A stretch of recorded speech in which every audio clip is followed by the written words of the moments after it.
আসসালামু আলাইকুম সুপ্রিয় দর্শক, শীতের সবজির মধ্যে সবচেয়ে কিন্তু ভালো লাগে ফুলকপি দিয়ে যে কোনো সবজি। তবে সবসময় একঘেয়ে সবজি কিন্তু ভালো লাগে না। মাঝে, মাঝে একটু ভিন্নতা আসলে খেতে কিন্তু ভালো লাগে।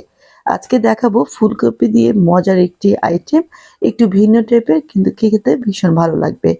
এখানে ফুলকপিগুলো আমি এভাবে ছোট করে কেটে নিয়েছি। সাথে একটা গাজর দিলাম আর আলু দিয়েছি। তবে ফুলকপির পরিমাণটা একটু বেশি থাকবে।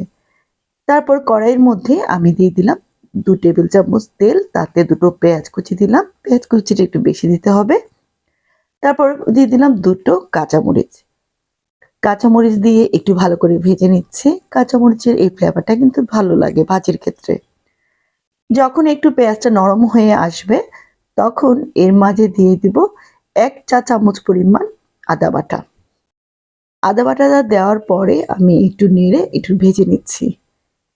এদিকে একটা জিনিস খেয়াল রাখবেন, পেঁয়াজটা যেন কালো হয়ে না যায় বা পুড়ে না যায়। তারপর একটু দিয়ে দিলাম কালারের জন্য ১/২ চা চামচের মতো হলুদ গুঁড়ো। দিয়ে আমি একটু নেড়ে দিচ্ছি। এরপর চুলার আঁচটা কমিয়ে রেখে তাতে সেই ফুলকপি কাটাগুলো দিয়ে দিলাম। দিয়ে আমি একটু ২-৩ মিনিট ভেজে নেব। আর এটা একদম জোরে ভাজতে হবে না। আমি একটু কালারটা যেন সুন্দর থাকে সেজন্য একটু অল্প একটু ভেজে তাতে লবণ দিয়ে দিলাম। লবণ দিয়েও আবার একটু ভেজে তাতে আমি সিদ্ধ হওয়ার জন্য এখানে ১/২ কাপ পরিমাণ পানি দিব। এর চেয়ে বেশি দিবেন না, কারণ বেশি সিদ্ধ হলে এই ফুলকপিটা খেতে আবার বেশি ভালো লাগে না। তারপর প্রায় ৫-৭ মিনিটের মতো ঢাকা দিয়ে রাখবো। ৬-৭ মিনিট পরে এই যে দেখেন ফুলকপিটা কিন্তু অনেকটা সফট হয়ে গিয়েছে। তো পানি এখনো রয়ে গিয়েছে, কারণ চুলা আঁচটা কিন্তু লোয়ের চেয়ে একটু বাড়ানো ছিল। তো এখন আমি কিন্তু এই পানিটা একটু শুকিয়ে নিব। এখানে একটা জিনিস মনে রাখবেন, বেশি ফুলকপি সিদ্ধ হলে ভালো লাগে না। তো আমি এখানে ফুলকপিটা সিদ্ধ হয়ে গিয়েছে। ফুলকপিটা আমি এক সাইডে রেখে তারপর একটু সরিয়ে রাখবো। ফুলকপি কিছুক্ষণ সরিয়ে রাখার পরে এটার মধ্যে যে তেলটা ছিল সেটা কিন্তু নিচে নেমে আসবে। এই যে ২-৩ মিনিট রাখার পরেই তেলটা কিন্তু নিচে নেমে আসছে। চুলার আঁচটা কিন্তু একদম লোয়ে রেখে দিয়েছি। তাতে আমি এখন একটা ডিম দিয়ে দিলাম। চাইলে ২ টো ডিম দেওয়া যেতে পারে।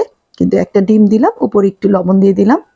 এখন ডিমটা একটু শক্ত হওয়ার জন্য অপেক্ষা করব। ২-৩ মিনিট পরেই কিন্তু ডিমটা একটু শক্ত হয়ে যাবে।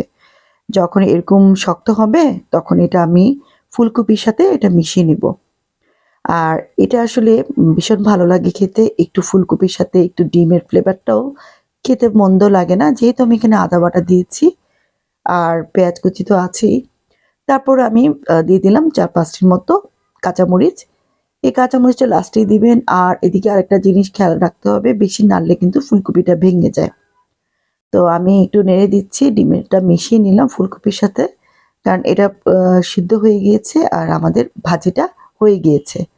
এখন শেষ পর্যায়ে এখানে দিয়ে দিব ধনেপাতা, আর লবণটাও চেক করে নিবেন। ধনেপাতা দেওয়ার কারণে এটার টেস্টটা এত ভালো আসে। আমি তো বলব একবার হলেও বাসায় এভাবে ফুলকপি ভাজি তৈরি করবেন। একঘেয়েমি ফুলকপি ভাজির থেকে মাঝে, মাঝে একটু অন্যরকম করে ভাজি করলে ভীষণ ভালো লাগে। তো চুলাটা কিন্তু এখন অফ করে দিয়েছি যেহেতু ধনেপাতা দেওয়া হয়েছে। এখন আমি একটা প্লেটে বেড়ে নিচ্ছি। এটা এতটা কালারফুল, আর সবচেয়ে বড় কথা এখানে যেহেতু একটু গাজর দিয়েছি আর ফুলকপির ফ্লেভারটাই থাকে, কিন্তু একটু ডিম দেওয়ার কারণে স্বাদটা আরো বেশি ভালো লাগে। এটা ভাত, রুটি, পরোটা যেকোনো কিছুর সাথে ভালো লাগে। একবার হলেও তৈরি করে দেখবেন এই মজার রেসিপিটি। আশা করি আজকে ফুলকপি ভাজি আপনাদের ভালো লেগেছে। এরকম নতুন রেসিপি দেখার জন্য আমার চ্যানেলটা সাবস্ক্রাইব করে রাখার অনুরোধ রইল। সবাই ভালো থাকবেন।